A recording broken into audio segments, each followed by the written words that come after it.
Hey folks, what's a-happening today?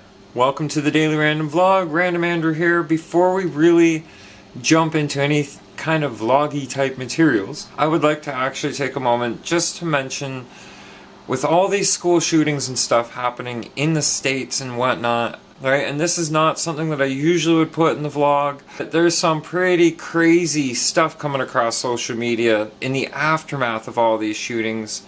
And one thing that I do have to say for sure, it seems like we get a lot of aftermath information. People who are on scene involved in it, we're getting a lot of different stories, a lot of conflict with what our mainstream medias are telling us, and all I can really say is it's something you can speculate and something you can research on for hours, but it doesn't change the fact that there's been a lot of people hurt, injured, and lives lost, families affected. And it's a troublesome time, so while we're trying to debate in the aftermath of it, try and keep those people in mind and know that they too have to see this rhetoric that follows these insane things going on.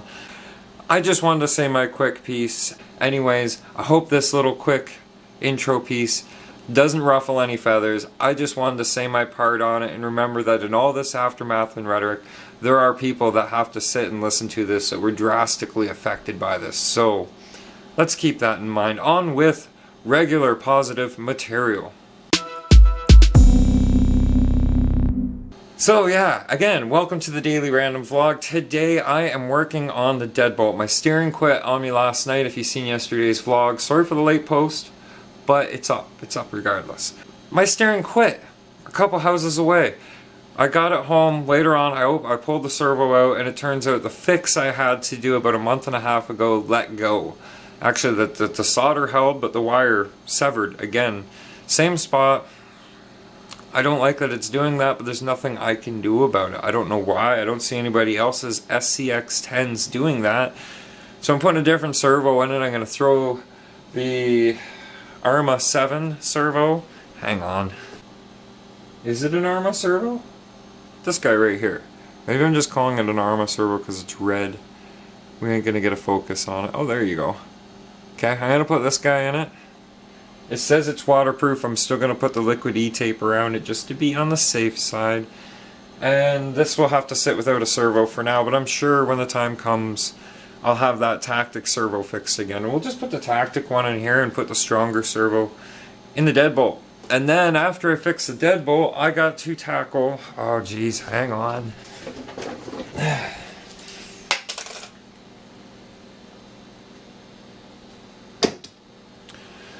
So after I get that steering servo situation resolved, I gotta tackle a gearing issue with this. What in the heck is going on? Things are just falling off my truck. Okay, that's not right. That ain't right at all. Oh, they're body pins. Okay. That's the last of them. So what I'm gonna do is I'm gonna put a fairly larger pinion on it. It's got a very small spur gear on here. When I get time to doing that work, I'm going to record it so that you guys can see it. Yeah, I'm still working on framing issues. Yeah, there you go. Does that look? Yeah, there you go. Does that look better? I'm going to put a way larger pinion on it, deal with that spur gear issue, and if the shenanigans still occur with overheating, I mean, I could put a fan on the motor, and it is a lower turn motor. It's a 27. We started out this whole adventure with a 21 turn in it, so I put the 27 turn, keep that in it. I could put a fan on it. Fan's not going to really do much. So if that happens, I'm going to just throw the G-Made tranny in it. Obviously keep the Nightcrawler axles because there are some kick butt axles. I like those. But if you've seen yesterday's video, it's crawling real slow. It's not moving that fast, is it? An F650. Go to Google and look up Ford F650 right now and tell me how many two-doors you find. Seriously. So here is the current situation and status. You can see the servo's out. Figured to clean the tray, make sure everything was tightened up inside there, being that to tighten these you have to pull that plate out, and this one was loose. It's good to keep an eye on that stuff.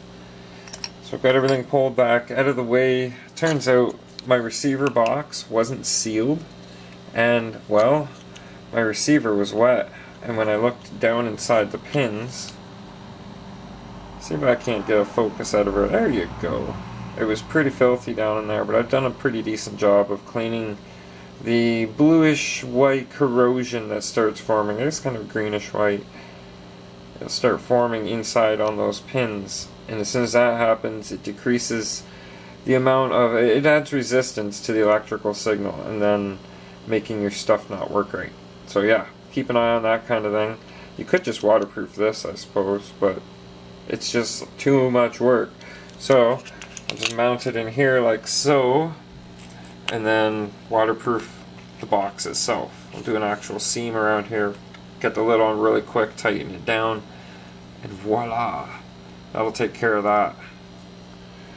Now for the other situation to do with that, here's that red servo that I was showing you earlier. It's all waterproofed, and no matter how many layers you do with this liquid E-tape, you always see the seam, and I guess you're just supposed to trust that it is sealed, it's not going to leak through. The problem though was the other servo wire keeps getting cut or severed down here. So here it is. You can see it way back here. There's a pretty good chunk of wire missing out of there. This actually sits down inside. This hard to do, folks, please bear with me. It sits down inside like that, so you can see where it actually got severed. Anyhow, I'll fix that another time. For now, we're just going to put this in, be done with it, and voila. What kind of servo is it anyways? It is Arma. It says Arma Dura Amp. 7 kilogram servo. Now the other project of the day was figuring this thing out. Remember, these are 48 pitch gears on this transmission. I just popped a 28 gear, no sorry. I just popped a 28 tooth pinion on there, 48 pitch, and it picked up the wheel speed a little bit. It brought the revs down, but not enough to really keep it out of the higher RPM range. It doesn't need to rev out that high. So I think what's going to happen is I'm going to take the whole center apart tonight, and I'm going to mount this G-made tranny in here. Now, there's one other thing, you know, guys, that I could try. I could take this 27 turn out and put this low turned racing motor, rebuildable motor in, and that'll really crank that wheel speed up. But is it going to do anything about the heat? Is it going to just run really hot and make it sit in a high RPM range? It's hit and miss, and so I'm thinking it might just be simpler to put the G-made transmission in there and be done with that problem altogether. Plus that works with the 32 pitch gears too. So back to the 32 pitch gears. Well, sad to say, this G-made tranny really isn't any better. If not, it's extremely worse. Watch this. That's full tilt.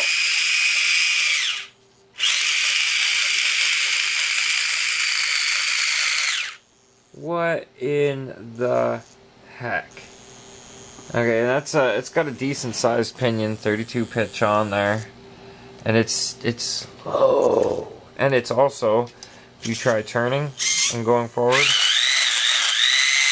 it's skipping whole gears inside the tranny. So I don't know what to do other than say we don't have a guest truck yet. I can't put the other tranny back in it. It's not really any point of putting it back in.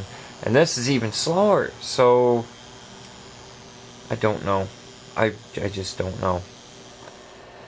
Alright, time for a quick update. I've already kind of gave it just a quick test on the course in the back. I've switched it back. We're on the low C Nightcrawler transmission. And this time, this time we've got a Trinity Monster Power. I think it's called a Monster Horsepower. It doesn't tell you how many turns or anything, but with a 19 tooth pinion that I figured out with the spurs, and it's a 50 tooth spur. They're all 48 pitch. Obviously, all 48 pitch. This thing actually has its wheel speed back without the excess heat. So I'm gonna go and give it a try. So I'll be testing this and bringing the gecko as a backup, because, well, I would just hate to think I'd get there and then this motor burn out, and yeah, so let's just go see what happens.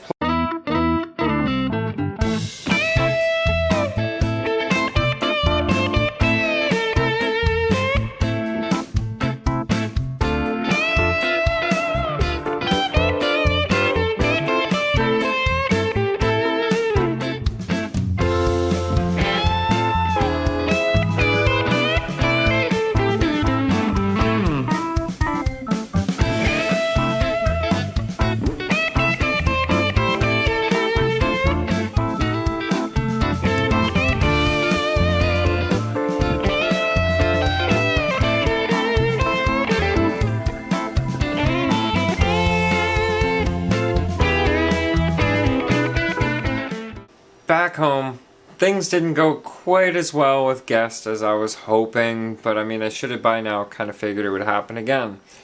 It did last a little bit longer, and Guest did a little bit of a crawl in the rock concourse at Pinafore Park, the rock waterfall feature we use as a little rock crawling area.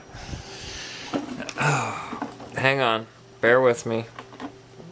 I should have had this prepared ahead of time, but I wanted to show you guys that I do in fact have everything together. Alright, here we go. See, I do have Guests together, and we do have that transmission back in it, but we still had a lack of power issue even before the motor overheated. Things were getting really stiff and just didn't want to move. And then Hef also noticed, as well as me, that the axles were heating up. Where the pumpkins are, or well, would be on these. Not quite so much pumpkins on these. But the center point of the axles are actually getting physically warm once it starts lagging and slowing down. And then you can go in reverse full speed, but forward is still really left wanting. So, next step, I guess I'll tear down the axles and see if we can't figure out if maybe something's binding or jamming in there, or just causing resistance. Either way, it won't hurt to tear them down and rebuild them. So that is the next plan for things to do. The gecko, on the other hand, the deadbolt, the Mondo gecko, did really good, did awesome. It's just a real frustrating time trying to crawl with no lights. The way they set those lights up over at that waterfall feature is not crawler friendly. It's like creature, crawler, and friendly. Yeah, those words didn't mix. Anyhow, end of the night, gotta try and keep them shorter vlogs for the next few days, just so that I don't put you guys through those extremely long videos. I mean, an hour long and then a half hour. It's too much for some people. So, I mean, if you enjoy the longer vlogs, let me know. Maybe I'll change the format to be actual half an hour episodes every day. That's a big task by myself. So again, thanks for watching. If you made it this far, hit that like button, maybe leave me a shout out in the comments section down below to let me know that you enjoy the vlogs enough to watch the whole day. So, on that note, one more quick reminder about the Decal, the South Coast Sticker Decals Vinyls giveaway. Make sure you're entered in on that video. Go to that video, it's the official giveaway. You'll see it momentarily at the end screen here. Go over to South Coast Hobbies Facebook page, give them a like, give them a shout out, and then make sure you're subscribed and a fan of the Random Andrew channel, both Facebook and YouTube. It's about time to shut this show down. Thanks for watching. Think positive, stay positive, keep a smile on your face. We'll see you tomorrow. Vlog finally over. Long day.